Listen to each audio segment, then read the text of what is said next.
You're listening to the Cycling Podcast in association with Rapha. Rapha exists to improve your ride with the finest kit, inspiring stories, and vibrant clubhouses across the globe.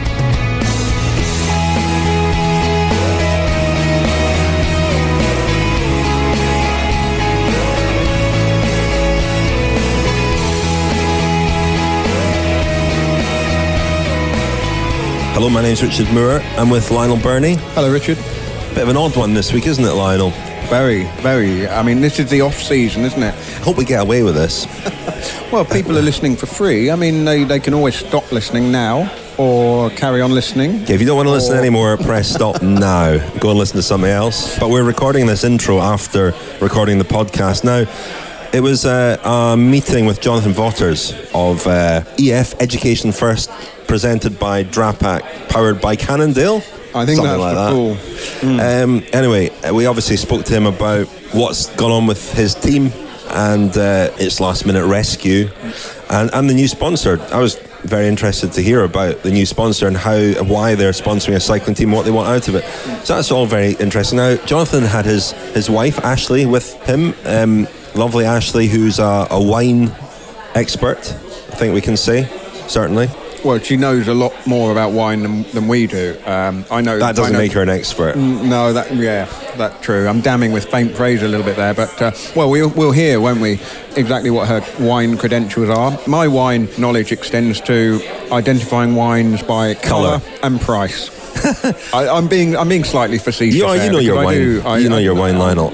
We got a message from Jonathan when he was on his way over asking us to order wines from different cycling regions. She would then identify them. She wasn't too happy about that. No, we had to point out that hadn't been our idea. But we're in the Connaught bar in the Connaught Hotel, and the wine list is a little punchy. I saw one wine by the glass. One was £68, so obviously avoided that one. There were some much more reasonable ones. Time to get your wine app out and check what it actually costs. Yeah, well, what I wanted to try and do was get one from Spain, one from Italy, one from France to represent the 3 Grand Tours. But Jonathan sent a text saying, we're 2 minutes away, hurry up. So I ordered the wines as best I could. And unfortunately, because the service here is so exclusive and so good, they bring the bottle to the table and talk you through, and obviously then you taste it to make sure it's not corked, and so it kind of spoiled the blind taste test. So that ruined that.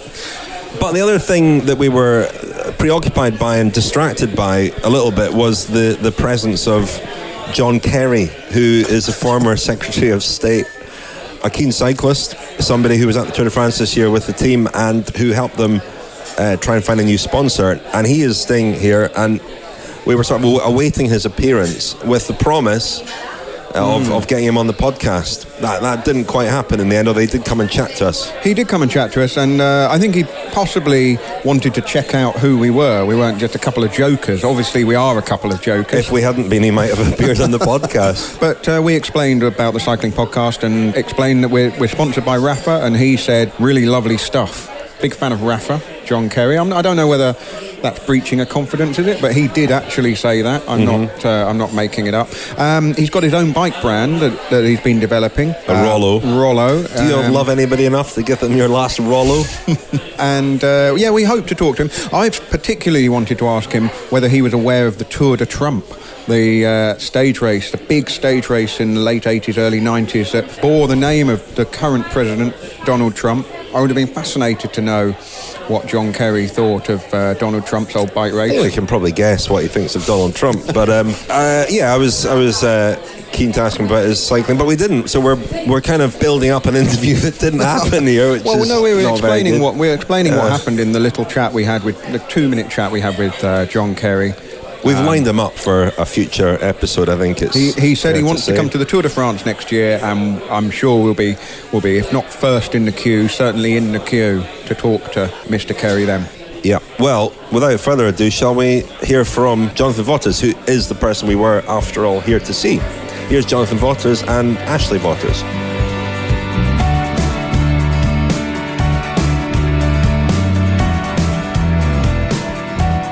We are joined today by, two people maybe a third, who knows? Jonathan Vaughters. Hello, Jonathan. How you doing, Richard? And Ashley Vaughters, your wife. Hello. Is this your first cycling podcast, Ashley? Yeah, this would officially be my first cycling podcast. Great. And you're in London. Well, you've been in London for a few days for the Ruler Classic. You've been talking a lot about the team saved from the brink of extinction. And you launched the new kit last week. Is it orange or pink? Okay, so the training kit is orange, and the racing kit is pink. And that orange is actually a specifically designed orange for maximum high visibility in traffic, high traffic conditions. So that's the idea. Is it's a safety kit, and then the racing kit is less safe. Less safe. I like that. The orange also harks back to the very early days of Slipstream and Argyle and everything. Yeah, that orange that we originally put on the uniform in the early days was directly derived from the couch in Doug Ellis's office. That's literally where we got that orange. It was, well, this couch is really cool. Why don't we put the couch on the uniform? And so our design level of expertise has grown since then. I'm curious, though, at how quickly all that has happened. You know, EF, education first, is that what we Correct, have to call it? That's exactly, yeah. Not EF or education first? Well, you can call it EF education first, or you can just call it EF. But you can't call it education first. This is going to be tricky, isn't it, Lionel? We've got Jonathan dictating our podcast style guide already. You've only just stopped calling them Garmin about 2 weeks ago. But Jonathan, everything seems to have come together pretty quickly from them agreeing to take over the team, the sponsorship of the team. I mean, that was a sort of happened in phases as well, didn't it? From agreeing to back you to save you next year to agreeing a 3-year deal and ownership effectively of the team. It seems to have all happened quite quickly, just a matter of weeks. Yeah, I mean, it was really complex, and it happened quickly because people were willing to work 18 and 20-hour days to make it happen. It was, the whole thing was it was a really hard deal to get through, but the core of that was that EF Education First really wanted to do the deal, and sort of save the team. And so that deal for 1 year we came to fairly quickly. But I sort of just had a little bit of a personal moment where I said, I don't want to be doing this again next year. And so I circled back around with them. And of course, in addition to that, Doug and I had, and I don't want to get too far down this rabbit hole because then it'll raise all kinds of questions, as people always are questioning things in cycling, but we had another team that was actually offering to buy our license.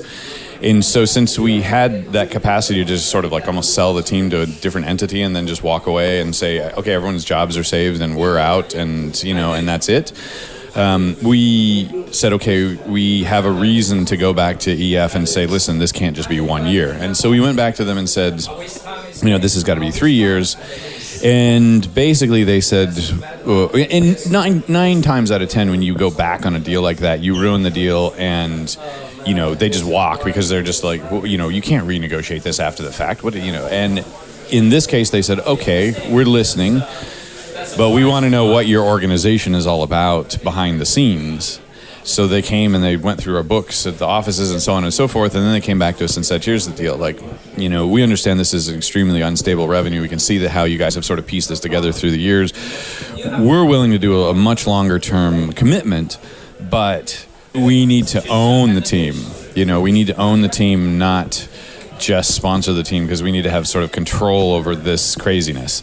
And so then it all of a sudden turned into a buy and a sponsorship, which required a lot of people to sign off on. I mean, Cannondale had to be okay with that. Drapac had to be okay with that. Doug of all had to be okay with that. So it turned into a really complex deal, but that's how we got to where we are today. I mean, what does that mean in a practical sense, that they will own the team, and what does it mean for your role within the organisation?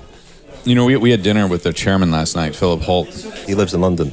Yes, he lives in London. Yeah, the chairman of EF, lives in London. And as he put it, he said, we needed to look at this in a sort of a 15-year time horizon. And that's the way we operate as a company. And if you look at them as a company, it's absolutely true. Like when they buy a company or when they invest in something, they stick in there and they recapitalize it. And like with China, which is their biggest revenue producer right now, or one of their biggest, he would say when we initially went in there, we just lost money hand over foot, but we hung in there, and now it's really turned around for us. And that's sort of their philosophy as a company in general. It's not the turn 'em and burn 'em stuff that we see with a lot of tech companies, especially in the U.S., get the IPO, boom, jet it out. They're a more steady Eddie wins the race kind of mentality, and I think that was he needed to feel that okay, we're in this for like 10 years, and is there a 10-year contract? No, that's not what I'm claiming, but they own the team, so in essence, the deal could be 3 years, it could be 10, it could be 15, it could be 20. I mean, they own it. It's up to them. How did you feel when it looked as though the team might go out of business? I mean, how did you feel at the prospect of perhaps stepping away from a sport that you've been involved in for decades? I mean, I'm only sort of starting to realize it now because things have turned around but they're almost like huge chunks of time that I don't even have real clear memory of, in that sort of year before. I mean, don't forget about the few weeks before, because that was really bad, but the year before, when it's just sort of like looming and you're trying to figure it out and you're not figuring it out and you're putting one piece in the puzzle, but then another piece of the puzzle falls away and whatever. And, I don't know, it's kind of a realization now that I seem to be in a little bit of a happier place. Like I was just, depressed is the best way to put it, because it's just like there was not a forthcoming solution, and it was really hard for me to, say, here's the problem, here's how we can solve the problem, and damn it, nothing's moving. What is going on here? And it just, put me in a funk. I mean, as Michael Drapac's son, said at our post Tour de France party, after Rigo finished second and everyone's like whooping it up and having a great time at the party and whatever else, and he turned to me and he just said at like midnight, he's like, I haven't seen you smile once. He's like, you just put a rider on the podium of the Tour de France with one of the smallest budgets in the World Tour. Why are you not smiling? And I couldn't tell him at that moment. At that moment I just said, don't worry about it. It's all good. I'm having fun, which was bullshit. I wasn't. I was going to ask, though, it has seemed over the last decade the team has been around that your role has changed, from being ever present and being around a lot of races to more of a, you spend less time at races and you've been a bit more distant from the team.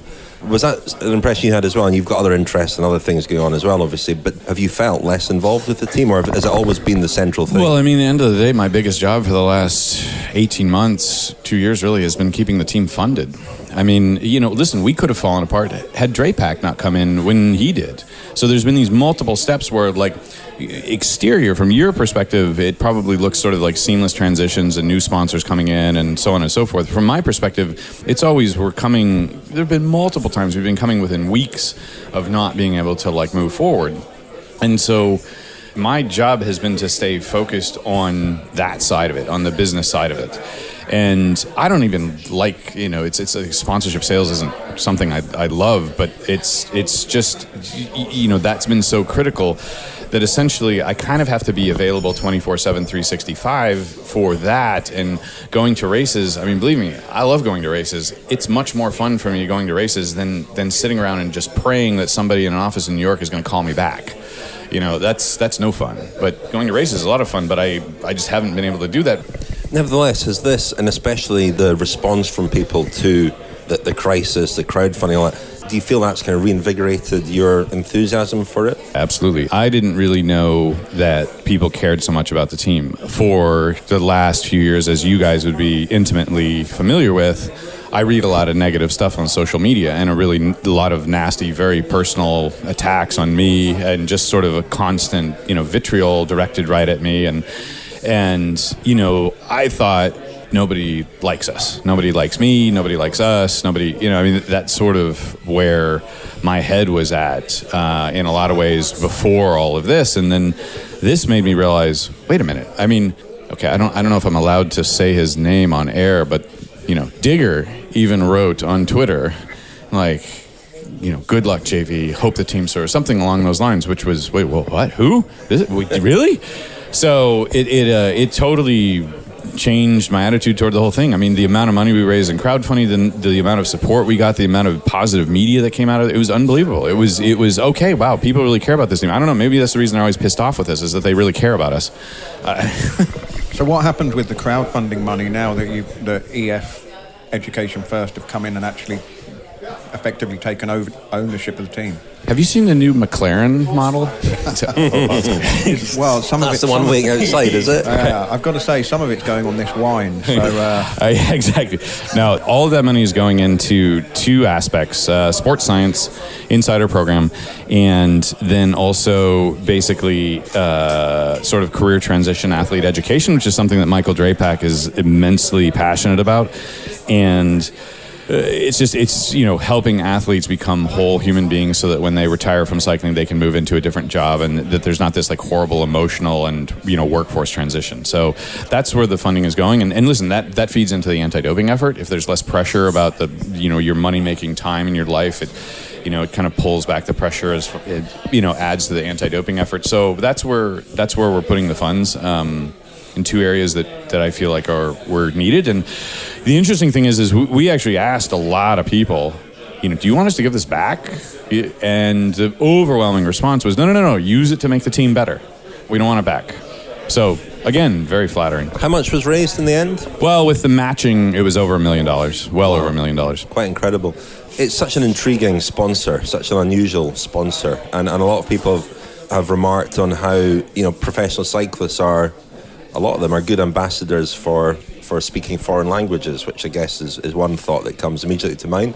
But have you got a sense at this stage of what the sponsor wants to get out of it and how they think they can use cycling? Sure, absolutely. So, EF has 47,000 employees worldwide. They're in a huge number of countries all around the world.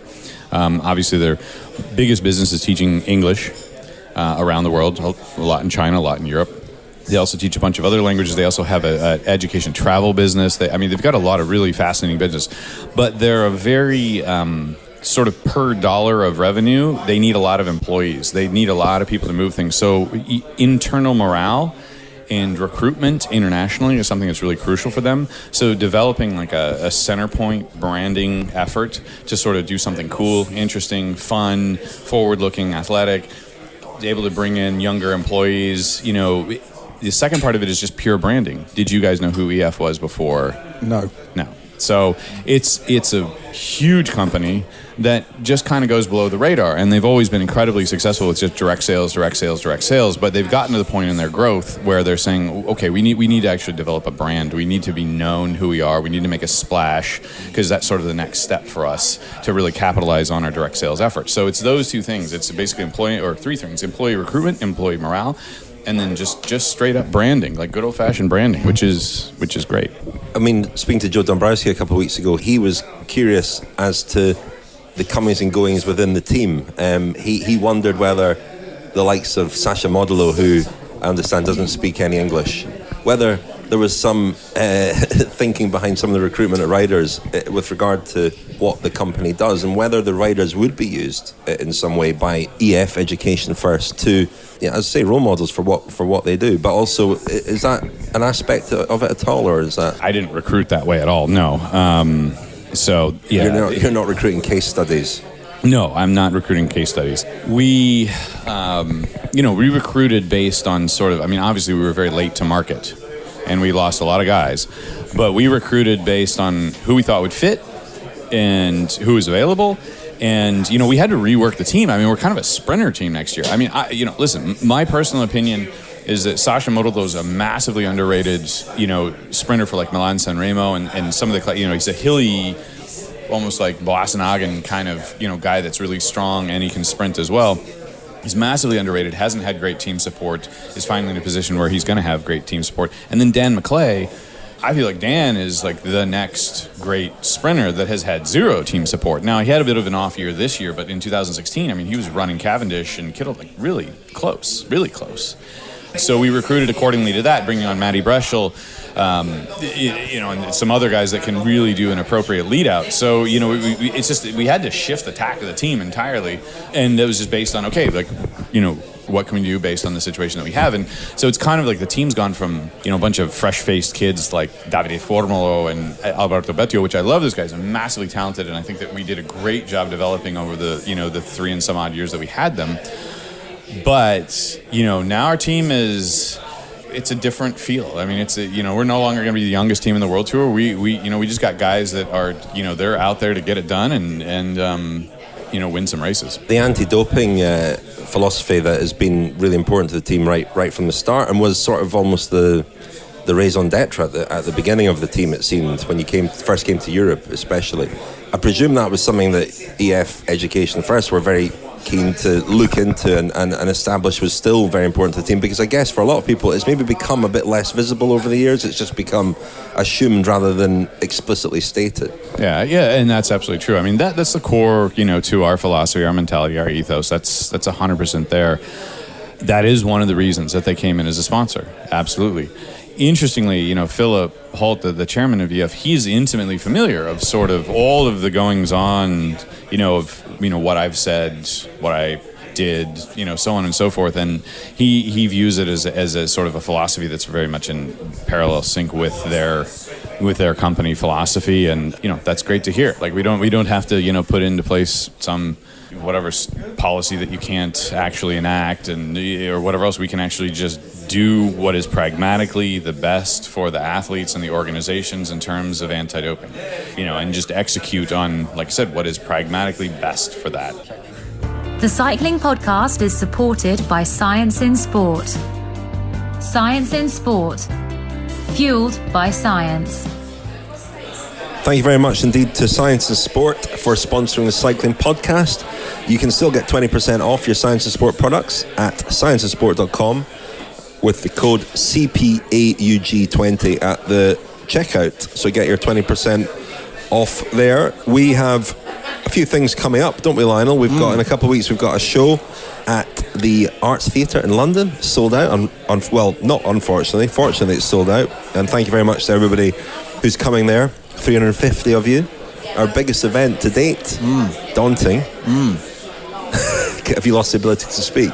Well, I mean, I just hope I don't get stage fright. What are we going to talk about? Oh, we've got plans, Lionel. We've got friends joining us, so we'll have company. We are also doing an event the previous week with Ciro Scognamiglio, our Italian friend from Gazzetta dello Sport, at Rapha and Spitalfields.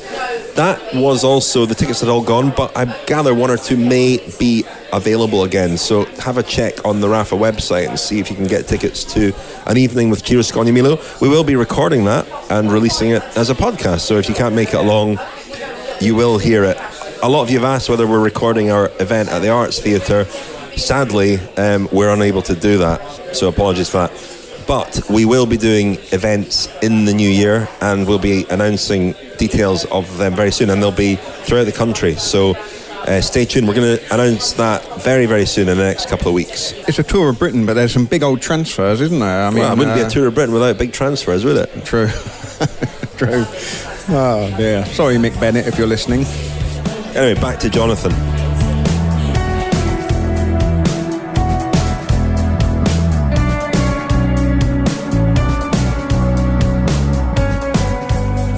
So in this very nice bar with which we're very familiar, Lionel, being a regular haunt of ours, we're drinking some very nice wine. Ashley, can you tell us what we're drinking here? Because you're the wine expert. Sure. Well, looks like we have a little bit of all three styles of still wine that you'd expect: white, red, and rosé, which has been one of the fastest climbing trends, the dry rosé, in the past few years. You have a pretty traditional Provençal rosé. I also seem to be drinking the fastest of everybody. I don't know. You guys are all doing pretty well. Pretty on par with one another. It's not a race. It's not a race. Exactly. Well, in my profession, I have to drink a little slower because I'm exposed to it probably a little more than most people are. And you and I are having the Saint-Aubin, which is, I think, one of the more overlooked values that you can find in white Burgundy, especially considering the last few vintages that have been pretty harsh. I mean, they've really had a kind of a hard go of it the last 5-6 years in terms of hail and frost, other kinds of damage that has resulted in some pretty low yields. And then moving to the red wine, we have another Burgundy with Gevrey Chambertin from kind of one of the first producers I was ever introduced to, Frédéric Magnan. And that's a beautiful red from the Côte de Nuit, considered some of the more long-lived and complex reds. Well, Jonathan suggested I order 3 different wines from cycling regions, and when I looked at the wine list, apart from the Tour of Austria, there's an Austrian white on there, I think, on the wine list. But What you said, Lionel, was I don't know any cycling regions. no, I did say I don't know any cycling regions other than France, Spain, Italy. I gather Belgian wine is excellent. But I went for the Gevrey Chambertin because the Tour actually went through there this year. Actually went, right through all the vineyards and through the town as well. Sure. So it finished in Nuit Saint-Georges. Which was, we had some nice wine there, didn't we, Richard? Nice. And I know, Richard, you enjoy a rosé during the tour, don't you? Oh yeah, that's a perfect wine for the summertime and during the tour. the white Burgundy is taking me back to July and hot weather and cold wine. It's very pleasant. Not perhaps for a cold November day in London, but no, I think it's perfect. I think as we get into cold months, white Burgundy sounds perfect. White Rhones, white Burgundies, a little bit richer whites. So I think it's spot on. Cycling and wine are happy bedfellows, eh? Yeah. It seems that way. We went to this Burgundy Fest in Boulder, and it was interesting. Like, every person there was talking about, when you ride through the vineyards here and you ride through the vineyards there, and then of course you've got. Well, yeah, I think we've hooked up pretty much everybody in my industry now. Like, we love talking about bikes and wine, and everybody just. Everybody's really into it. Well, actually, just before you carry on, Jonathan, tell us what your qualifications are, your credentials as a wine expert. Yeah, so I've done quite a few certifications now.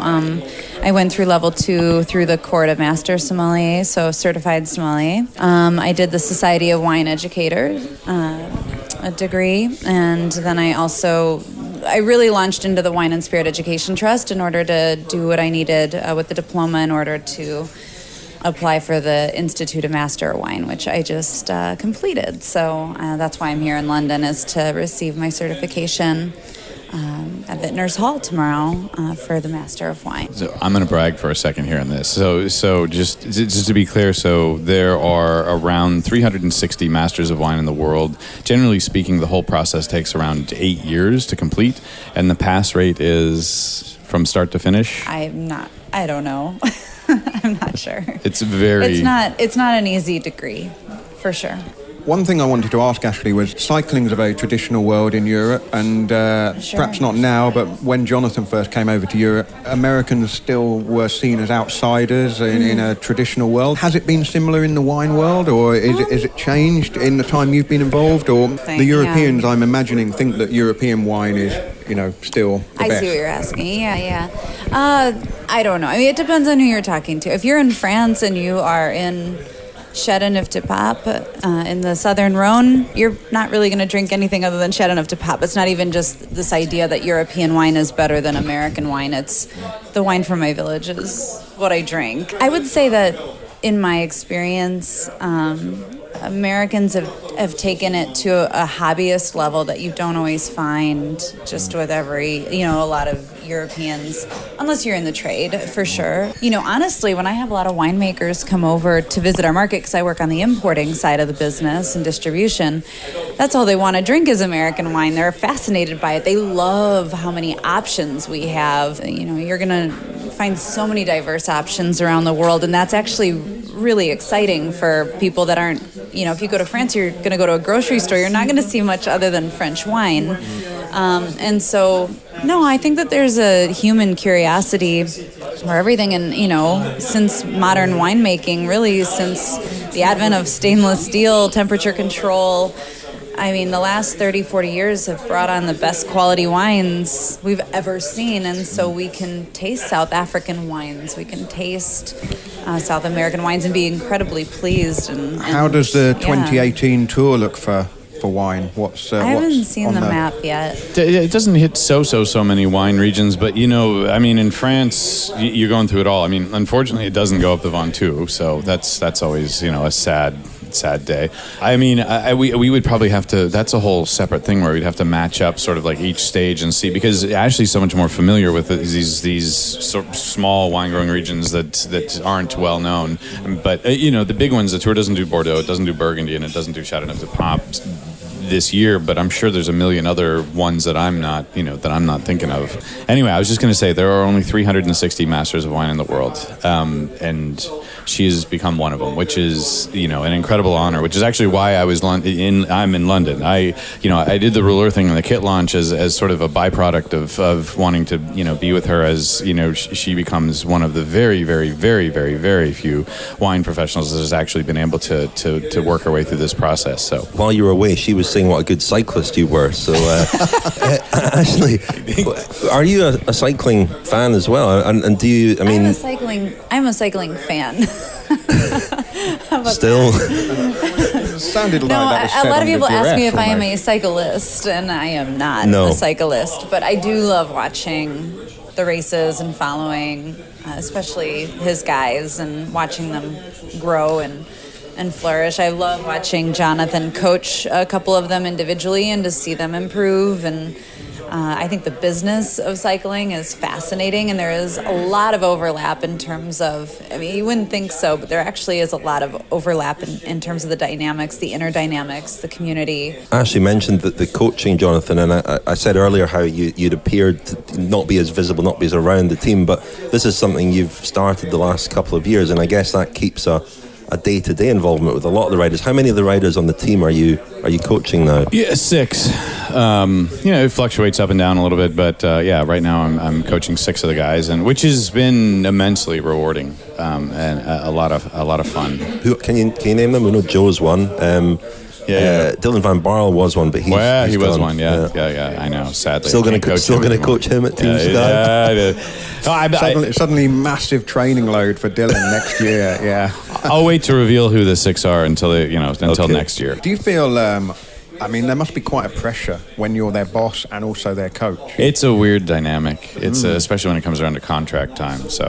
Well, yeah, exactly. If you could maybe make them tail off a bit at the end of the year. No, I would never do that. No, you have to keep sort of a strict line between church and state on that. So, Jonathan, have you finished recruitment for next year? Because one of the things we've noticed the last few weeks has been that squad sizes are down generally for next year. But have you finished? You're done. 25 guys, and that's maybe not exceptionally low, but there are squads with fewer numbers. What do you think that will mean? Obviously, team sizes are smaller in the big races next year, but do you think it'll have an impact? Wait, hold on one second, guys. Do you mind if we're all done with doing the wine part of the interview and speaking about that I can go introduce my wife to John Kerry real fast? Of course. Okay, just 1 second, and then we'll move on. Whoever you are, whatever you ride, whatever the reason, Rapha exists to improve your ride with the finest kit, inspiring stories, and vibrant clubhouses and communities all over the world.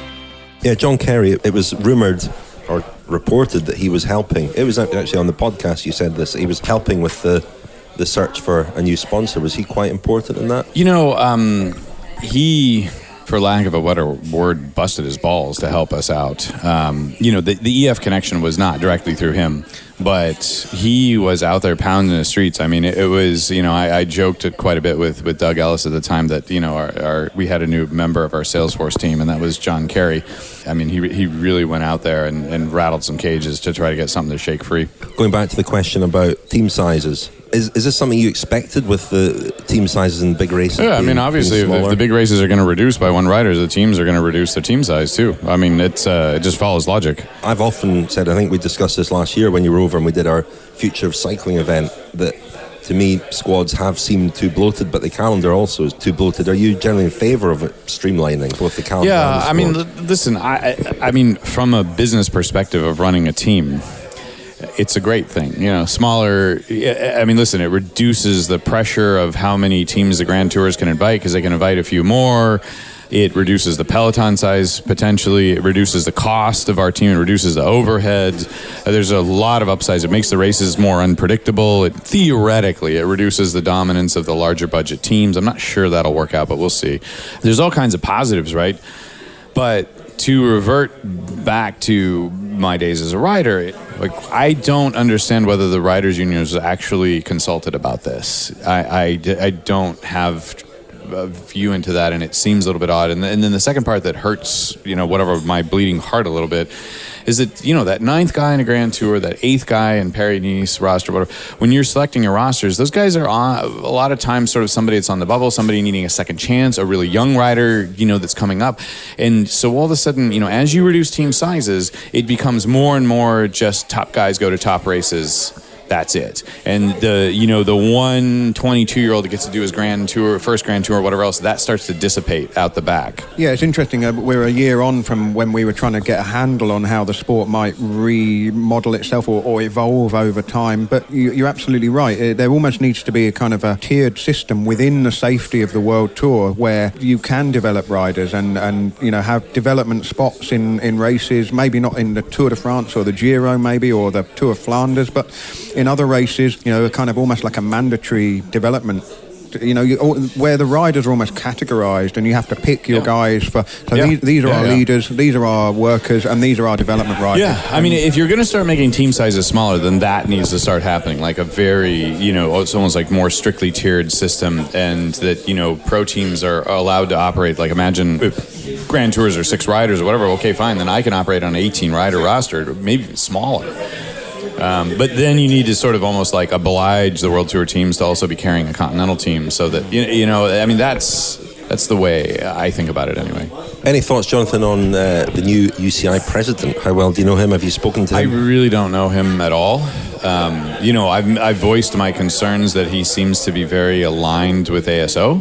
Hopefully, he will prove to be his own man and keep the equilibrium alive in the sort of the political ecosystem of cycling. What would you like him to do? I mean, honestly, I'd like him to carry on a lot of the things and continue to execute a lot of the things that Brian Cookson initiated, which is, the reformation of the CADF and, increased funding into anti-doping research, anti-doping execution, sample numbers, so on and so forth. I think that needs to be a larger priority. I've always said that. I think, I would like him to continue to genuinely listen to other stakeholders in the sport. When I say other stakeholders, I mean stakeholders that aren't controlling the sport, such as riders, such as teams, such as, quite frankly, fans, that those stakeholders continue to be listened to and taken seriously, as opposed to seen as sort of nuisances. That would also be something I'd like to see from him. I wonder whether we might be able to get a quick word with Mr. Kerry, just about his interest in cycling. I mean, literally two and 3 minutes, and then we'll let you all go, have your dinner, and then off to the theatre, while we work our way through the wine list here. All right, excellent. Yeah, I will go ask him, but no assurances whatsoever. Of course. But it's about cycling.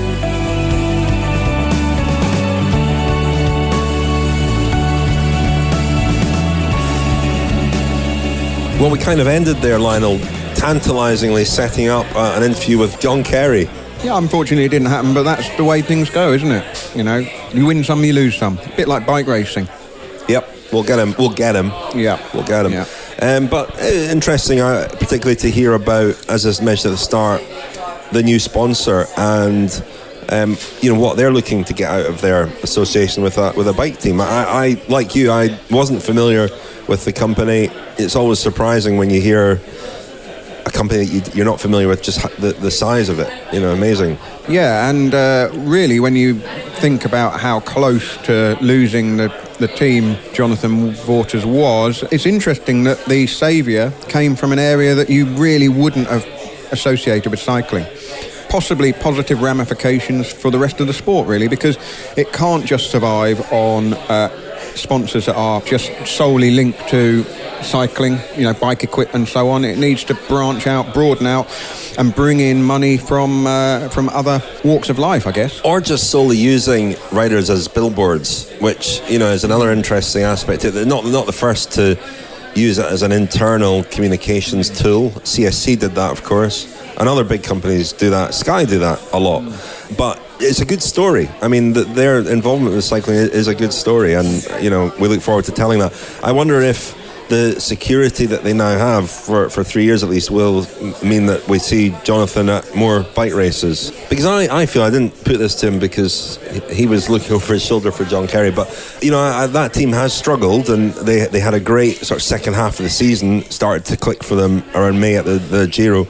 They have struggled, and I've sometimes wondered whether that owed something to the fact that the figurehead wasn't around. I look at teams where the figurehead, Patrick Lefevre at Quick Step, Dave Brailsford at Team Sky, they're both very visible, and I think that's important. Yeah, interesting. I spoke to Brian Holm last week for something that we'll be putting out at some point in the nearest future, and he said that Patrick Lefevre had said that this had been the most challenging year he'd ever had in cycling, simply because he was in the background trying to secure the future of the team, and it meant that it took him away from what he wanted to be doing, which was being that boss, being visible, being available for the staff and the riders. So bound to have an effect. Before we go, I should mention that we released a new podcast last week, a pilot episode, the Cycling Podcast Brevet. It's an idea that we had. This side of the sport is really growing in terms of events and in popularity, endurance and ultra-endurance cycling. And so this was a little test, really, to see what the interest was in that side of the sport. It was an interview with Mark Bowman, who recently broke the round-the-world record, 78 days to ride, well, an average of 240 miles a day, which sounds even more impressive in kilometres. Yeah, well, it's 300. I worked it out the other day. 300. It's more than it's 360, isn't it? Not 360, no.